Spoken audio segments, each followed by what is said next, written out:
What was the first, if you remember, first recorded interview you did?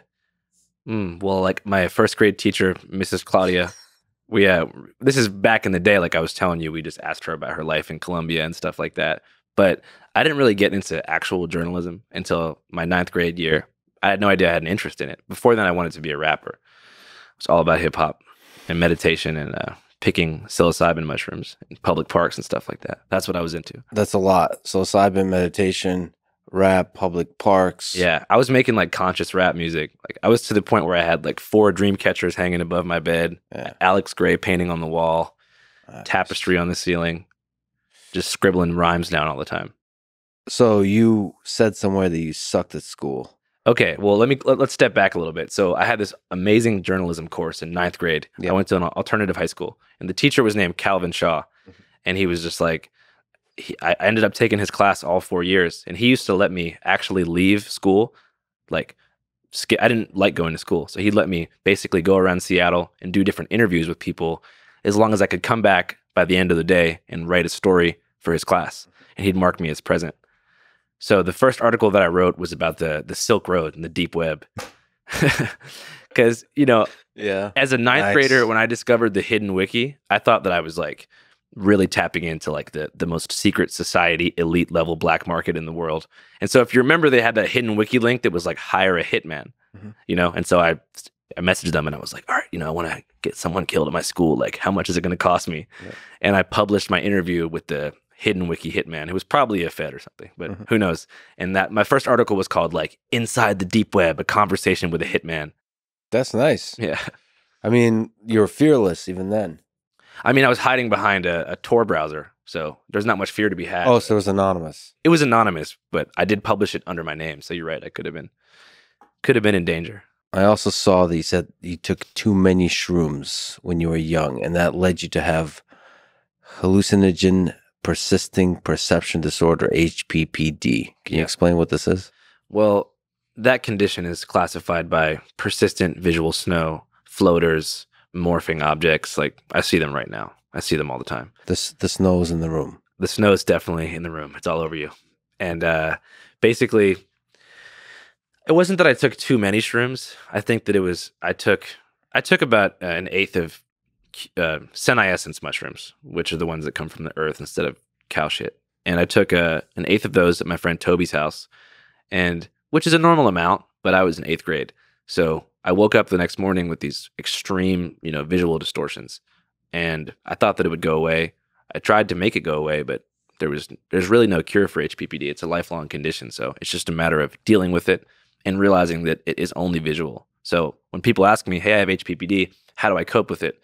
I say, remember that every other sense that you have, what you can hear, what you can taste, your feet on the ground, you're still on earth, you're still here. Well, you said it's only visual, and yes, gratitude for being alive at all. Yeah. It's great. But you said that this led you into some dark psychological places like depersonalization disorder. Yeah. Depersonalization is the feeling that you are not real, but that reality still exists. Derealization is the idea that reality itself is an illusion created by your mind, and that you're the only person alive, and that everything that your brain is projecting to your visual cortex is a lie, and that you're the only living human being.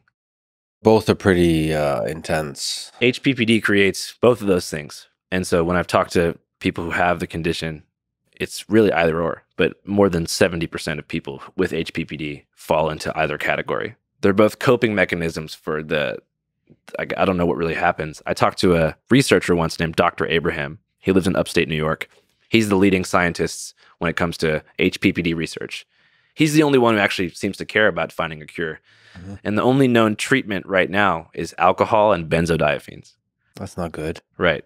So alcoholism, something that came into my life pretty early. Alcohol abuse as a result of that experience, because that helps with the visual symptoms, makes some of the static go away. Man. Never tried benzos though. So can you explain to me where in that spectrum you are? Like, so do you sometimes have a sense that you're not real? Sometimes. And something else is not real? Like the reality is not real? Yeah, I experience it all the time, But like I said, my job helps with that. because I get to feel like when you seek out extremes to a certain extent and you put yourself on the front lines of intense events, whether it be politically or socially, or just dive into deep fringe subcultures, you get this feeling that you're real. And being filmed is also confirmation, if you can look at the MP4 file, that you're in fact living here on Earth. Confirming that you were in it with reality by watching yourself on video. Exactly. So is that basically the engine behind all the extreme interviews you've done? Well, I got HPPD around the same time that I began this journalism course in 9th grade. So I sort of always used journalism as a therapeutic mechanism to deal with some of these symptoms, especially depersonalization. There's some pretty good illustrations of what it feels like. Kind of feels like you're trapped behind your eyes, or that you're just this like nebulous soul that's trapped in a flesh suit that you're not really a part of. You're sort of puppeteering a flesh and bone skin suit. Trapped? Or just the ability to step outside of yourself? You feel like your soul is not something that is connected to your body. It's something living in your head. It's really hard to explain to people who haven't gone through derealization or depersonalization. But if you go on support groups, they always say, like, how do I break free from behind my eyes? Like, dark stuff like that. Also, you're trapped. I mean, there's a higher state of being through meditation that you can kind of step outside of yourself. But this is not that. Unfortunately, it was kind of the meditative path, or, the Eastern path that I took, and kind of fused that with psychedelic culture in Seattle that took me down the psychedelic use rabbit hole in the first place. So, like, I'd say it all started with Siddhartha. Siddhartha, that's a good book. Have you done shrooms since then? No, I don't really do psychedelic drugs, but like a lot of people think that I'm against them, which I'm not. It just doesn't work for me. If it works for you, I'm sure that can be really fun. Especially, I know there's lots of like therapeutic uses for acid and ketamine and psilocybin, but I personally abstain from those kind of anything psychotropic. I try to stay away from.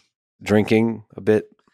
Well, yeah. I mean, I didn't drink at all before I had the HPPD stuff. And I would have drank later in life, but definitely like 14, 15, every day after school, I'd drink a 40 ounce of Mickey's. It's like it kind of looks like Old English, but the bottle's green and it has a hornet on the side of it.